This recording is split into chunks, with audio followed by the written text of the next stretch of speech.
Abra sua Bíblia em Romanos capítulo 16. Sejam bem-vindos à Âncora e sejam bem-vindos à nossa série Uns aos Outros. E nós estamos conversando sobre família e relacionamentos nesses dias.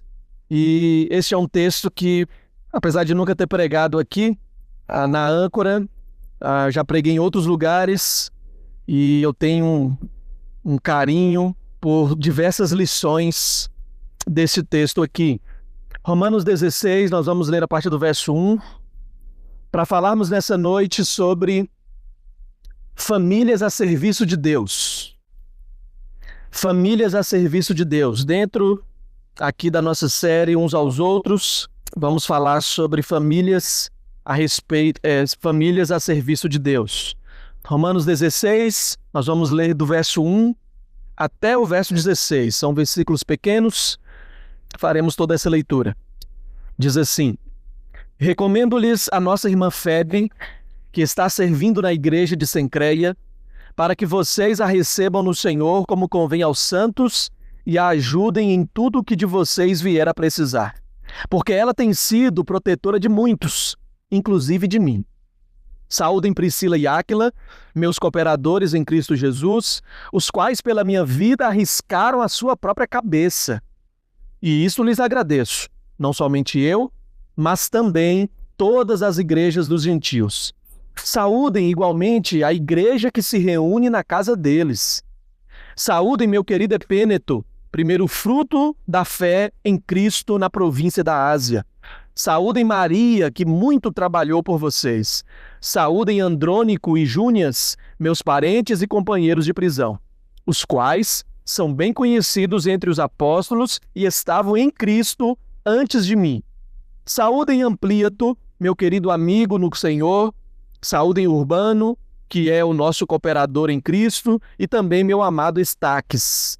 Saúdem Apeles, aprovado em Cristo. Saúdem os da casa de Aristóbulo. Saúdem meu parente Herodião. Saúdem os da casa de Narciso, que estão no Senhor. Saúdem Trifena e Trifosa, as quais trabalham no Senhor. Saúdem a querida Pérside, que também muito trabalhou no Senhor. Saúdem Rufo, eleito no Senhor, e igualmente a mãe dele, que também tem sido mãe para mim. Saúdem Assíncrito, Flegonte, Hermes, Pátrobas, Hermas e os irmãos que se reúnem com eles. Saúdem Filólogo, Júlia, Nereu e sua irmã, Olimpas e todos os santos que se reúnem com eles. Saúdem uns aos outros com um beijo ou ósculo santo.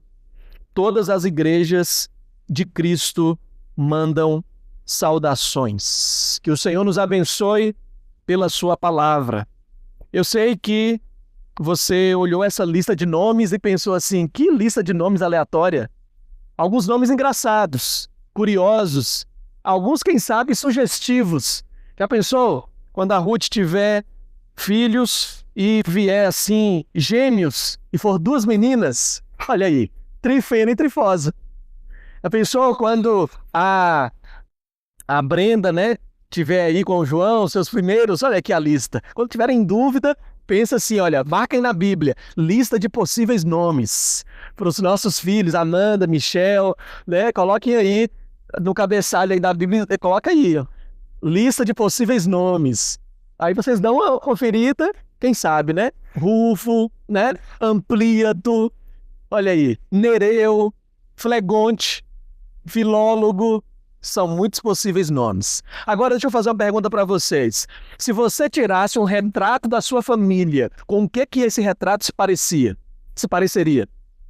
Se você tirasse um retrato da sua família e pudesse comparar como se fosse uma obra de arte, esse retrato te inspiraria em quê? Ou a quê? Ou melhor, esse retrato seria traduzido como? Imagina que você está entrando num salão de exposição de artes e tem um quadro, e nesse quadro foi pintado a sua família. E aí você está olhando agora para esse quadro, está olhando para a sua família, e alguém chega perto de você e pergunta assim, o que significa essa obra de arte? O que significa essa tela? Essa tela fala de quê? Qual é a mensagem que essa tela inspira, qual é a mensagem que essa tela transmite. Já viu? Em filmes, em outros locais ou ao vivo, quando a pessoa está com um grupo de estudantes ou de outras pessoas interessadas e começa a dizer, olha, essa obra de arte. Recentemente eu fui na galeria de arte, tanto da Câmara dos Deputados como do Senado, e lá tinham funcionários, pessoas, profissionais que diziam isso aqui foi em tal situação, em tal época, e aponta para tal coisa e etc, etc. É a sua família nessa tela, é a sua família nesse quadro, é a sua família nesse retrato. Você diria o seguinte, ou melhor, você diria o quê? Você diria que esse retrato aponta para harmonia, comunhão, unidade, sua família, ou o retrato da sua família, ou a sua família, se fosse colocada em tela, ela se pareceria com o quê? Ela apontaria para princípios da Bíblia, ela se pareceria, ou teria, ou carregaria, ou transmitiria quais valores?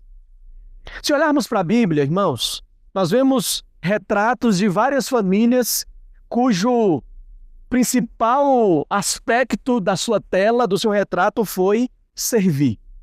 Você olhava para a família e dizia, essa família serve. Quero citar algumas delas, como se fosse uma galeria de retratos da Bíblia, onde em cada quadro, uma família que viveu a fé de forma prática e comprometida. A primeira família que eu quero citar, dentre muitas, é a família de Josué. E é um texto conhecido, Josué 24:15, ele mesmo disse, eu e a minha casa serviremos ao Senhor. Um lar decidido e firme na aliança com Deus. Esse é o retrato da família de Josué. Um lar decidido e firme na aliança com Deus. Agora a família de Noé, quando lá em Gênesis 6 e Gênesis 7, aponta para o chamamento de Deus em meio a um povo corrupto, Deus chama um agricultor para fazer um serviço de marceneiro. Deus tem dessas coisas.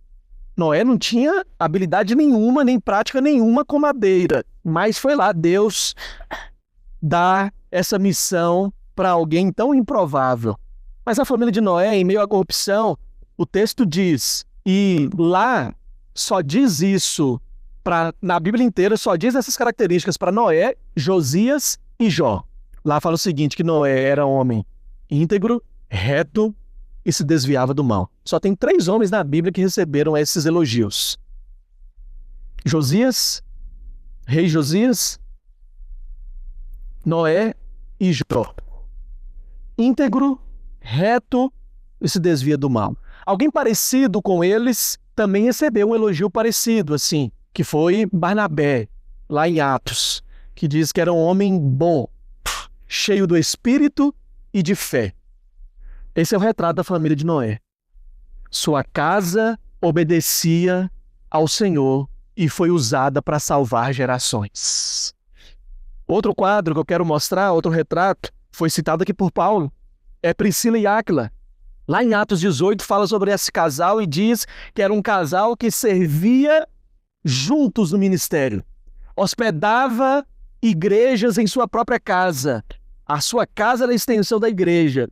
E ensinavam a verdade com dedicação. Então, imagina você está vendo o retrato, está vendo a família de Priscila e Áquila em tela, alguém estaria te explicando sobre essa obra de arte e diria, olha, esse retrato aí aponta para uma família que ensinava a verdade com dedicação.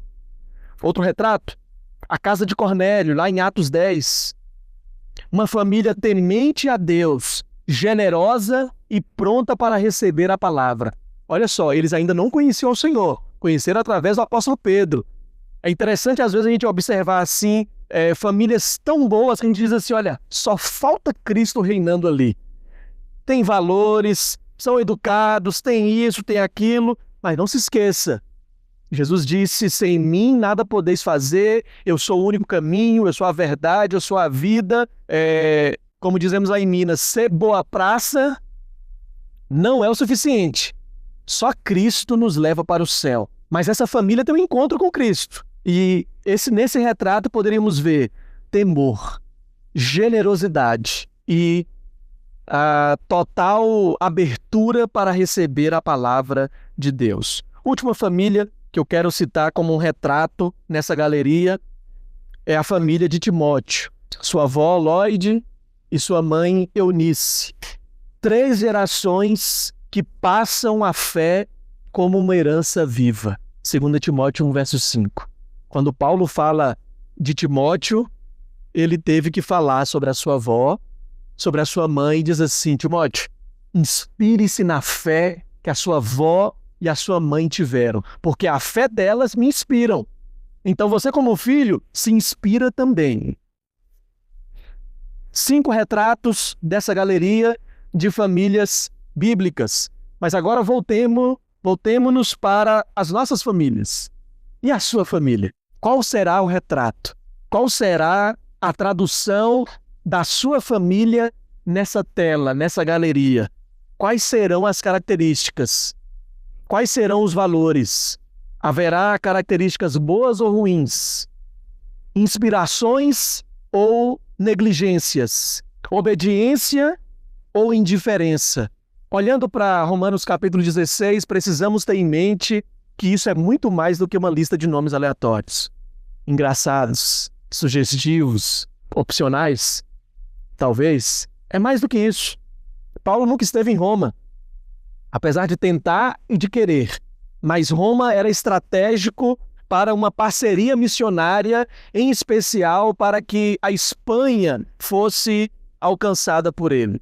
Agora, no capítulo 16, Paulo está falando de irmãos em comum dessa fé e dessa jornada, tanto aos romanos quanto a Paulo, e está dizendo: esses irmãos têm essas características, seus retratos apontam para isso, seus retratos apontam para aquilo. Uma nota de rodapé importante: você tem amigos, você tem uma lista de amigos como essa de Paulo, onde você pode dizer, como ele disse sobre Febe: olha, ela tem sido protetora de muitos, inclusive de mim. Você tem amigos que te protegem? Você tem amigos que dão a própria cabeça, como ele diz aqui no verso 4, sobre Priscila e Áquila, cooperadores em Cristo, os quais pela minha vida arriscaram sua própria cabeça. Que coisa interessante. Não é só uma lista aleatória. Você tem pessoas como Rufo, aqui sim é o nome de uma pessoa, aqui no versículo de número 13, que ele diz assim: saúdem a Rufo e a sua mãe. Sabe por quê? Porque ela tem sido como uma mãe para mim.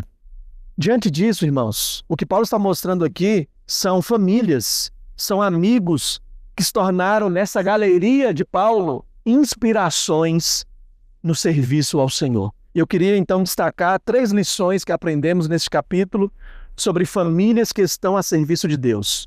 Sobre famílias que, ao serem expostas numa galeria, seus retratos nos inspiram com o serviço. Suas vidas como discípulos de Jesus realmente foram reorganizadas à luz dos ensinos de Jesus. E agora, o dia a dia dessa família não tem a ver com o cargo ou a posição que elas ocupam na igreja. Elas entenderam que o encargo é maior do que o cargo. Elas entenderam que fazer parte da família de Cristo não tem a ver com um posto de privilégios, mas tem a ver com uma possibilidade e uma plataforma para servirem ainda mais. O serviço na casa do Senhor, o serviço para os que fazem parte da família de Cristo, ele não acaba. Nós continuamos a servir. Eu sei que nós, assim humanamente falando, temos alguns desejos com relação à idade, né? Eu falei sobre idade e eu acho que eu estou muito, em crise com esse negócio de idade, né? Domingo passado eu preguei e citei a questão dos planos sobre as idades, né? Meia idade, 80 anos, 120 anos. Lá vai eu agora de novo falar sobre a idade. Mas à medida que o tempo vai passando, a gente acaba criando, assim, um estereótipo de vida ideal. E a gente vai fazendo pé de meia, a gente vai pensando, né, na aposentadoria, quando eu aposentar, quando eu fizer isso, fazer aquilo. No serviço do ministério de Cristo não existe aposentadoria. Não tem essa de já fiz muito, já fiz tanto, olha, naquela época e etc. Não tem isso. Lá no Salmo 128 fala sobre bem-aventurado um homem que confia ao Senhor, e vai falando de gerações, e vai dizendo o seguinte: ainda enquanto velho, ele vai ver os frutos e ele vai ter, sabe o quê? Uma aljava, ou seja, ele ainda está em serviço. Sua aljava tem flechas, sua aljava tem ferramentas. Ele não aposenta, ele pode mudar o ritmo, ele pode mudar a área de atuação, mas não há aposentadoria, não há nenhum tipo de aposentadoria. Essas famílias, esses nomes que, apesar de engraçados, carregam algo que é significativo, inspirador e, digo mais, confrontador a todos nós.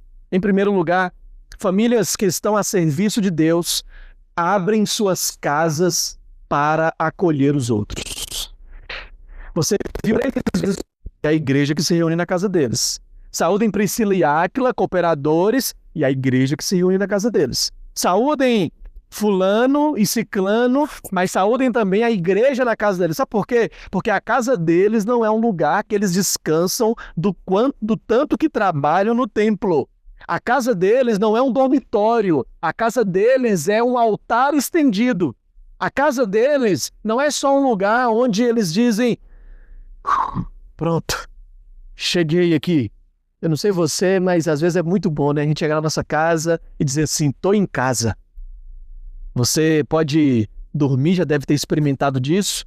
Boas camas, bons lençóis, boas acomodações, Brasil afora ou até fora do Brasil, bons travesseiros, bons banheiros, mas, fala a verdade, nada se compara com a sua casa. Nada se compara com a sua cama. Nada se compara com o seu sofá, com o que é seu, o seu lugar. Por mais acolhedor que seja a hospedagem em algum ambiente, até de amigos, de familiares, nada se compara com a casa. E a gente tem um pouco disso às vezes. Nossa casa é o lugar que a gente, sendo redundante, entra para dentro, fecha a porta e pronto. Priscila e Áquila, não. Essas famílias aqui, não. Essas famílias aqui fizeram muito mais. Na verdade, essas famílias entenderam que, de fato, o que estava acontecendo em Atos capítulo 5, versículo 42, é uma realidade e uma necessidade.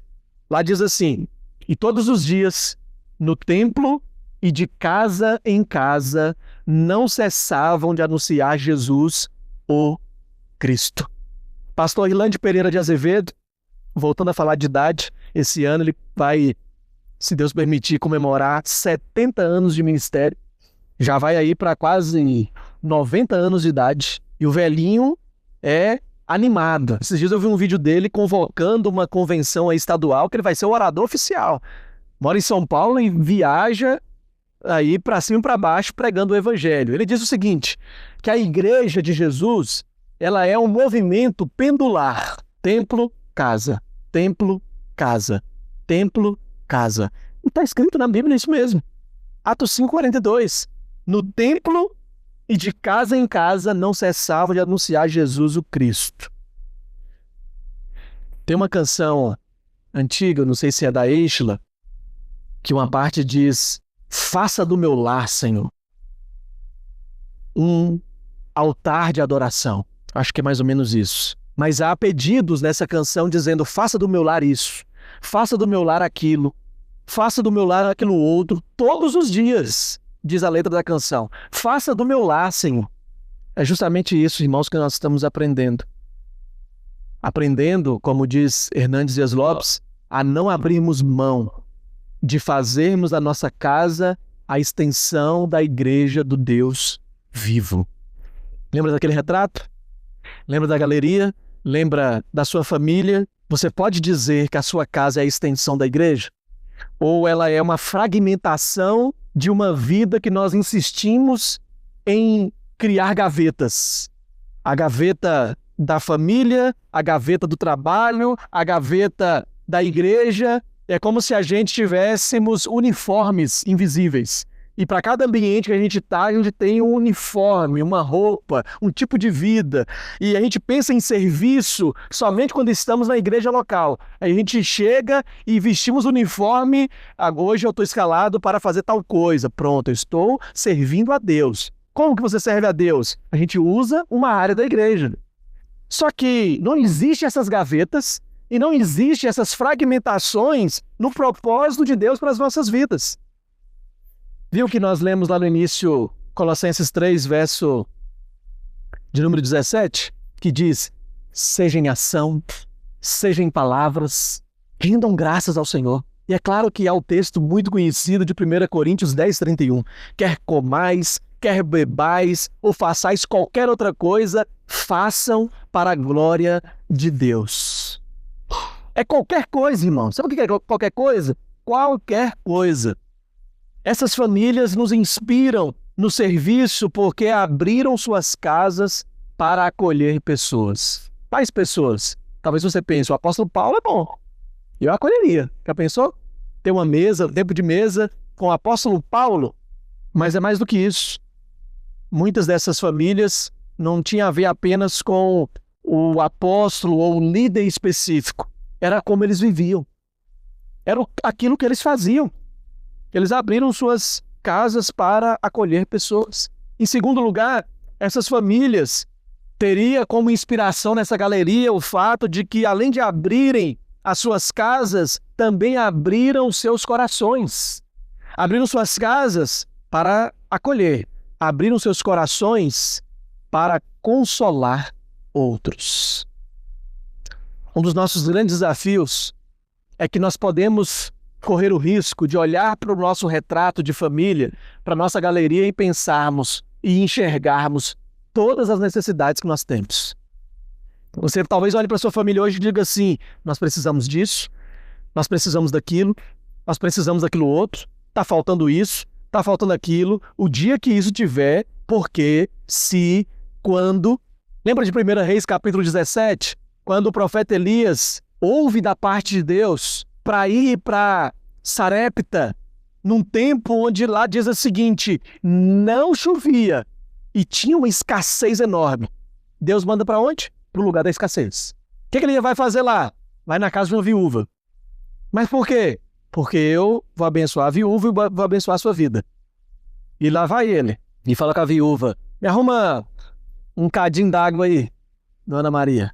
E enquanto ela está indo buscar água, o texto diz que é como se ele desse um grito, falasse assim: faz também um negócio aí para eu comer, um trem bom, um negócio, uma coisa, assim. E ela diz o seguinte: seu profeta, eu tô só com um pouquinho ali de farinha, mas é o seguinte, eu fiz uma combina.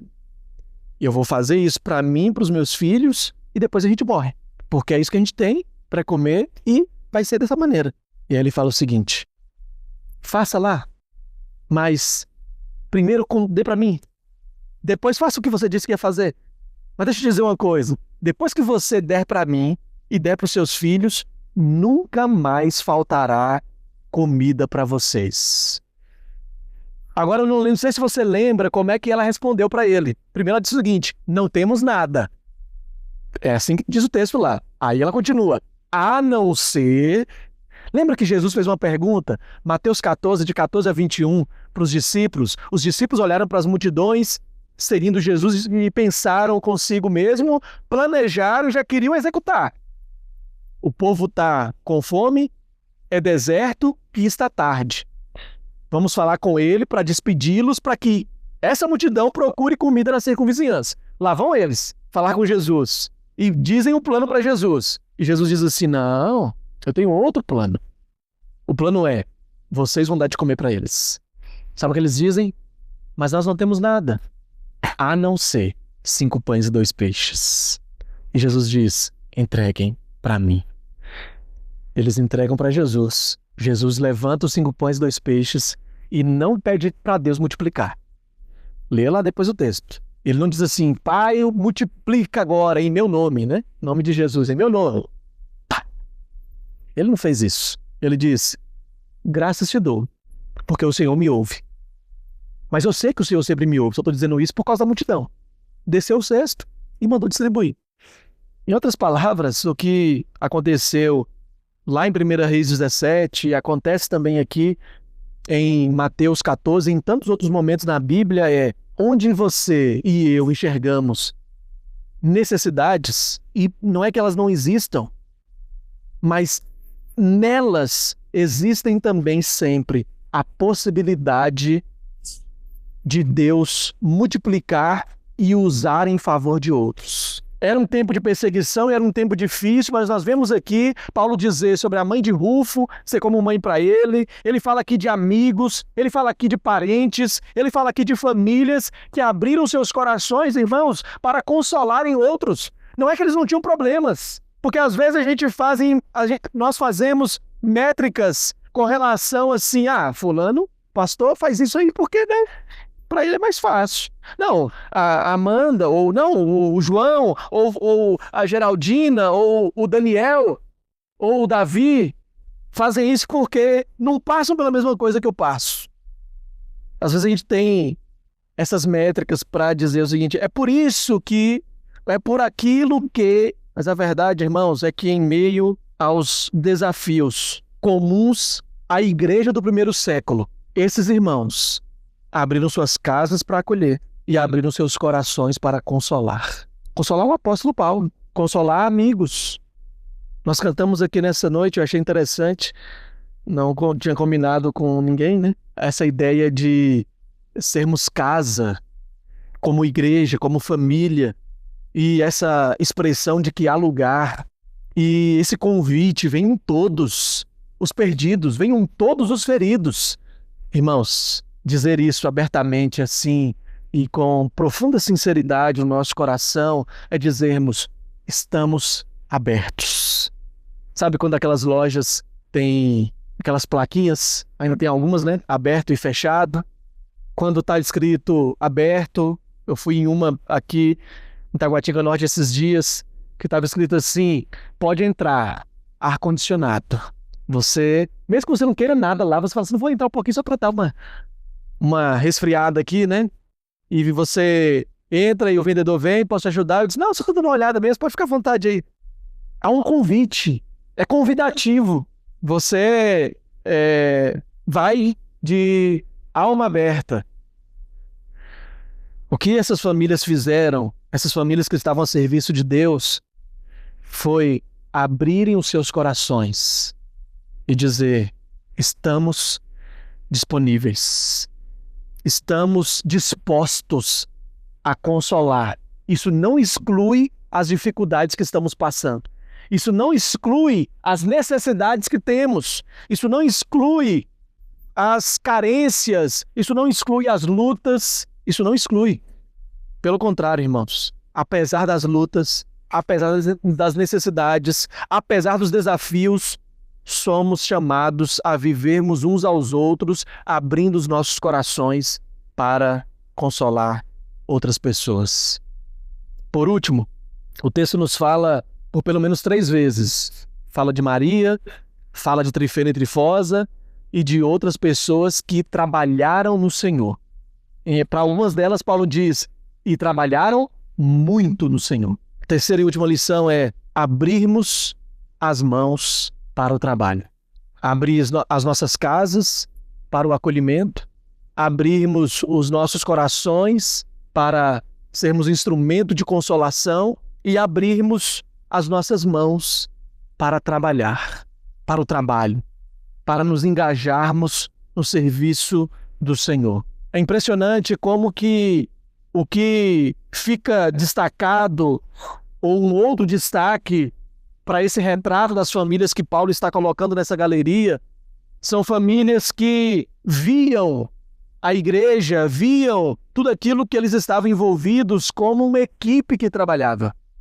Não apenas como indivíduos que usufruíam, mas como equipe que está disponível para o trabalho. Eu não sei vocês, mas é com certeza também comum a todos o fato de que, como com dedicação, fazer 2 coisas, ou melhor, fazer uma coisa com mais de uma pessoa junto, com dedicação, com esmero, como que isso realmente faz que não só fique mais rápido, mas também, de alguma maneira, fique com mais qualidade, dependendo alguns trabalhos e alguns serviços. Nós não fomos chamados para fazermos nada sozinho. Pastor Carlito Paes já disse que ninguém faz nada grande sozinho. Se está fazendo sozinho é porque não é grande. Ninguém faz nada grande sozinho. Se está fazendo sozinho, não é grande. Não tem como fazermos algo que é grande sozinho. Olha, estamos todos envolvidos como igreja e isso que Deus está fazendo em nós e também já está fazendo e quer fazer mais através de nós, envolve um coletivo, envolve um plural de pessoas. Não é só o Antônio, não é só o Douglas, não é só o David. Deus usa todos nós, nas nossas limitações e nos capacitando com habilidades, com dons, para trabalharmos, para servirmos. Ao abrirmos esta galeria, como outras que eu citei na introdução, mas esta aqui do capítulo 16 de Romanos, nós somos desafiados a fazermos um comparativo com os nossos lares, um comparativo com as nossas casas e perguntarmos: o nosso retrato familiar está sendo moldado pelo serviço a Deus ou pelo foco em nós mesmos? O nosso retrato familiar está sendo moldado pelo serviço a Deus ou pelo serviço a nós mesmos? O nosso retrato familiar, ele está sendo moldado pelo serviço a Deus ou pelo consumismo? O nosso retrato familiar está sendo moldado pelo serviço a Deus ou pela corrida equivocada, e acrescento, diabólica, do sucesso conforme o mundo diz que é sucesso?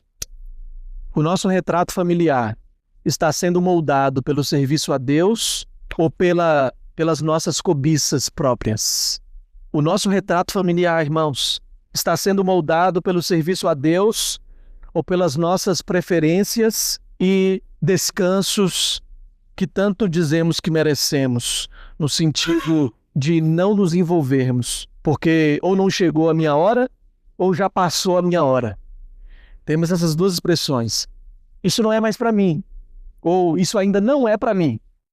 O nosso retrato familiar está sendo moldado pelo serviço a Deus ou pela nossa busca infame pela felicidade a qualquer custo, no sentido de termos e termos mais? O nosso retrato familiar está sendo moldado pelo serviço a Deus ou pelas nossas murmurações e descontentamentos? O nosso retrato familiar está sendo moldado pelo serviço a Deus ou pela nossa busca de um lugar ao sol?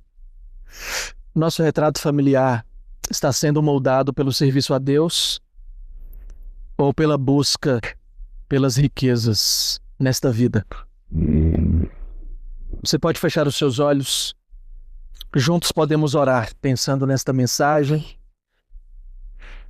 Que vivermos uns aos outros é sermos famílias a serviço de Deus. Isso não ocorre só aqui. Isso ocorre nas nossas casas, isso ocorre nos nossos corações, isso ocorre nas nossas mãos. Tem a ver com aquilo que nós fazemos, tem a ver com aquilo que sentimos, tem a ver com aquilo que nos dispomos. Há um convite do Senhor para nós nessa noite. E o convite é: permita o Senhor moldar a sua casa segundo a sua vontade e o seu querer. Senhor nosso Deus e Pai, nós oramos a Ti nesta noite, agradecidos pela Sua palavra, mais uma vez agradecidos pela manifestação da Sua graça por meio de pessoas tão especiais à nossa volta, das quais destacamos as nossas mães. Muito obrigado. Que privilégio. Nem todos nós somos mães, mas todos nós somos filhos. Temos uma mãe, ou tivemos, que nos abençoou tanto. Obrigado por isso. E neste momento queremos também consagrar as nossas vidas a Ti. e olharmos para as nossas famílias e com sinceridade e pelo toque do seu Espírito respondermos a esta pergunta: o que ou quem está moldando o retrato da nossa família? A nossa oração e necessidade, Senhor, é que a nossa família seja moldada por Ti. É que a nossa família seja moldada pela Sua palavra. É que a nossa família seja moldada pelos ensinos de Jesus. É que a nossa família abra a casa para acolher e abençoar outros. É que a nossa família abra o coração para consolar outros.